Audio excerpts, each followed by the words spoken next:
মাটিতে না আসতে কোনো রকম অসুবিধা না হয় সেদিকে সতর্ক দৃষ্টি দিন।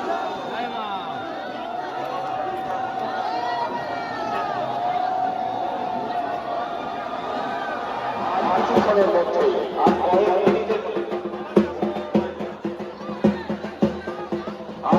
মিনিটের মধ্যেই আমাদের মাতৃগুরু মা মন্দিরে চলে যাবে। আমাদের মন্দিরের সামনে আমাদের মাতৃগুরু মা চলে আমরা কমিটির পক্ষ থেকে সর্বজনীন সকলের মঙ্গল করো। তুমি সকলকে সুস্থ রাখো মা, তুমি সকলকে আনন্দে রাখো মা। মহিষ